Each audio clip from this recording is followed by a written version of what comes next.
U.S. History B, Virtual Interactive Notebook 4, Day 4, Black Power. This is a controversial one. Black Power was a movement that emerged in the 60s, and it was ideologically opposed in some ways to Dr. King's movement. So Dr. King's movement was about passive resistance. For Black Power advocates, violence was on the table. Okay, there are other things involved in Black Power. So people taking pride in who they are, not feeling less than because they were born African American, right? That's also involved in it. And I'm not an expert in the subject, and I just hope to treat it as fairly and sympathetically as possible. So, the essential question today, how was Black Power different to... There's a kid screaming. You hear me? Okay. How was Black Power different to passive resistance? How was Black Power different to passive resistance? They're not the same thing. The main idea is Black Power. The subtopics are SNCC, Nation of Islam, and Black Panthers. Today comes from 29.3, just like yesterday did.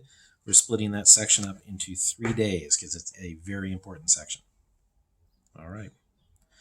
So, the SNCC, Dr. King formed an organization of Black Southern churches and later just Southern churches in general called the Southern Christian Leadership Conference. And they formed an organization called the Student Nonviolent Coordinating Committee, or SNCC. This was an organization for college students who wanted to protest for civil rights. And so they had training in passive resistance, and they staged sit-ins. The most famous ones were lunch counters. Before fast food, people went to lunch counters, and it was essentially fast food. They'd give you diner food, like they'd have chipped beef and gravy on a piece of toast or things like that. Simple food to make, meatloaf. And these, in the South, these dining counters were segregated. And so SNCC or SNCC students would go into these diners and sit down and just refuse to leave. And they would dare the cops to arrest them. And sometimes they were arrested and sometimes they were beaten. People would yell the N-word at them and pour things on their heads, and they didn't react at all. And when this got on newscasts on the new device called television, it made Southern racists look like what they were, fools and wicked and evil and all that stuff. It's just not a good look. And it had a massive effect on the world's opinion of Southern racism. So it was extremely effective. Now, what do I want you to write?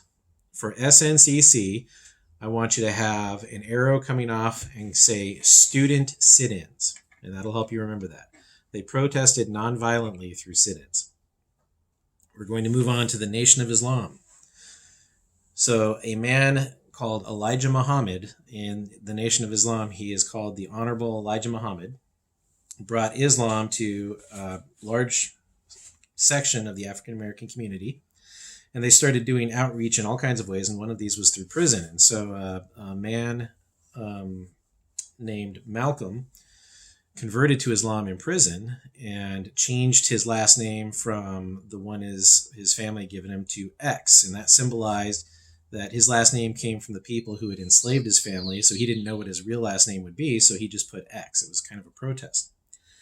Malcolm X taught that black people should defend themselves using the Second Amendment. If police officers were not going to defend black people, that black people should defend themselves. And he advocated that black men, yes, men, join rifle clubs and learn how to shoot. And he had a rifle himself, and he preached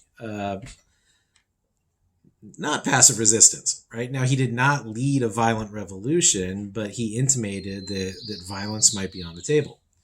Now, later in his ministry, he broke from the Nation of Islam and he started his own mosque because he had been on pilgrimage to the holy city of Mecca. And at Mecca, he had seen white Muslims. These were people from Bosnia, and he prayed with them, and they treated him like an equal. And he came back, and he started changing his thoughts somewhat. Now, nobody knows what he would have become because he was assassinated, arguably by the Nation of Islam. That's a very sad thing. So that is Malcolm X. And I want you to write Nation of Islam, Malcolm X, armed self-defense. All right? So what I want you to know is Nation of Islam was Malcolm X and armed self-defense. This takes us to the Black Panthers. The Black Panthers was started, at least in part, by a man named Stokely Carmichael. So under Black Panthers, I want you to write Stokely Carmichael. That is spelled Stokley space Carmichael. Stokely Carmichael. He had been in the SNCC, and when he was working with the SNCC, he personally, at least he says he did, carried a pistol. And he said a lot of SNCC members did. He thought that Dr. King's techniques were not going to be effective, and so he, with other people, started a party, a political party, like the Democrats or Republicans, called the Black Panthers. And one of the things they did was they started buying guns, and the FBI got involved in the Black Panther Party. Now, the Black Panther Party sort of went south. There were things involving drugs and illegal activities that they were using to fund themselves. It is still around. I don't know. It doesn't seem to be the big player that it used to be, but there still is a Black Panther Party. But the thing to know about this is armed self-defense, just like Malcolm X. So Black Panther Party, Stokely Carmichael, armed self-defense. Now, you might not know this, but briefly at least, Samuel L. Jackson was a member of the Black Panther Party. And you can actually look up Black Panther Party Samuel L. Jackson on YouTube, and you will see interviews where he discusses this, and he's not shy about it.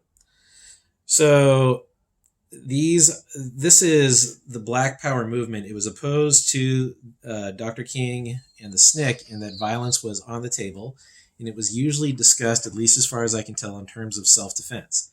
Now, for me, if I'm thinking critically about this, right, if the government is denying people their rights, what is the Second Amendment for? So African Americans, some of them, decided to use the Second Amendment. I think you can make that argument. Maybe I'm wrong. I want you to think about it. I want you to just accept what I say. Now, for your output today, I'm including 2 interviews, one with Malcolm X and one with Stokely Carmichael, and I just want you to write your impressions of the interviews in 3 sentences. And you can think whatever you want. I'm not going to come down on you for having... we're going to be polite, but tell the truth, and just see what you think. So these were pretty extreme times we're talking about, and it's a very controversial subject. Thank you very much, and I'll see you tomorrow for day 5.